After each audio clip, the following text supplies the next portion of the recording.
我喺睇電視足球比賽嘅時候，會同老婆同埋個女介紹下足球。有一次分享傳波嘅重要性，傳球嘅目的係創造射門嘅機會，從而增加射中龍門嘅次數，從而最終入球。大家有冇試過喺足球比賽隊友都傳失波感到沮喪？即使喺世界盃上邊，有啲球隊嘅傳球成功率可能低至57%，即係每2次傳球就有1次傳失波，傳唔到俾隊友。今集蠢仔特登去揾咗啲國際嘅研究資料，分享傳波嘅故事。大家留意喺熒幕下邊可以撳字幕嘅，隔籬有個齒輪嘅按鈕，可以校 4K 嘅畫質，亦都可以選擇播放嘅速度。如果你嫌我講嘢慢，可以校1.25同1.5倍。最後記得 CLS、comment、like 同埋 share， 蠢仔少少頻道。德國研究員 Lepschi 喺2018年做咗一項系統性嘅研究，分析咗有關足球嘅成功因素。佢翻閱咗1986年至2016年期間嘅60篇文章，研究76個唔同嘅項目。研究發現，足球成功因素包括入球效率，即係入波數除以射門次數；射中龍門嘅次數；控球率；傳球準確率或者成功傳球嘅次數；對手嘅實力以及比賽地點。傳球準確率係其中一個足球勝出嘅因素。但係淨係傳波多都贏唔到波㗎。例如喺世界盃，韓國對南非嘅比賽，南韓喺90分鐘傳咗674次，比對手南非超過1倍。但係韓國全場只有2次射中龍門，冇入球。相反，南非喺90分鐘傳咗只係329腳波，但係佢哋4次射中龍門，入咗1球，最後壓過韓國喺分組賽出線，去到淘汰賽。英國有一項研究，識別出一啲能夠區分球隊勝負嘅指標，佢哋涵蓋咗2012-2013賽季英甲聯賽一支足球隊嘅46場比賽，結果顯示球隊完成更多成功傳球同埋射門，咁就會贏波。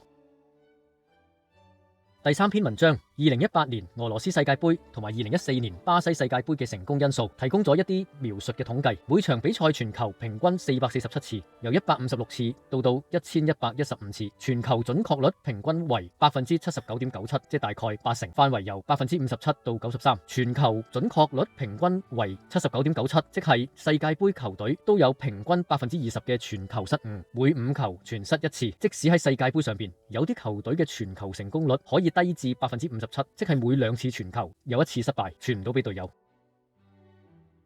點樣可以提升我哋嘅傳球技巧？喺劍橋 IGCSE 英國會考體育課程嘅教學大綱中，有足球技巧嘅課堂，裏邊嘅傳球分咗唔同嘅等級。第2級就係簡單同埋單獨嘅練習，冇壓力嘅情況底下，傳球俾其他球員，準確度有限。第3級喺傳俾靜止嘅隊友嘅時候，傳球方向同埋力量準確。第4至5級傳球俾移動中嘅隊友，傳高波或者地波，傳波嘅方向同埋力量都係準確嘅。到第6級就超過5級嘅所有標準，包括接波、控球、傳球、盤帶、頂頭錘同埋射門。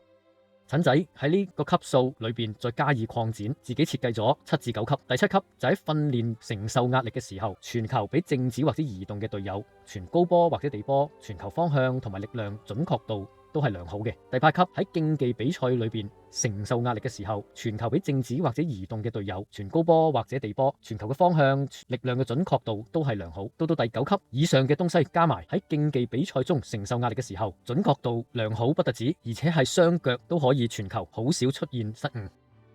蠢仔貼士：第1，足球比賽傳球嘅目的係為咗創造射門機會，從而增加射中龍門嘅次數，從而最終係入波嘅。第2，傳球準確度係足球比賽成功嘅預測因素之一，球隊完成更多成功嘅傳球同埋射門，就大機會贏波。第3，我建議將傳波嘅首要目標準確地傳俾企定定或者移動中嘅隊友，無論傳高波或者地波，傳球嘅方向同埋力量都要講究。呢啲係英國會考體育科 IGCSE 只係第4級嘅要求嘅啫。踢波嘅時候，後場傳俾後衛或者中場中要傳到腳，即係至少去到中學會考第3級傳俾靜止嘅隊友時候，傳球方向同埋力量準確。第4，我都建議可以計下自己每場比賽嘅成功傳球同埋傳球準確度，慢慢地令自己進步。最後呢條片淨係討論傳波，其他嘅基本技能，例如控球啦、盤帶、頂頭錘、射門或者防守同樣重要，有機會同大家再分享。閱讀建議：德國研究員 Lepschi 2021年嘅文獻，2018年俄羅斯世界盃同埋2014年巴西世界盃嘅成功因素。如果大家覺得呢條片有用，請 CLS 留言、點讚、分享，多謝。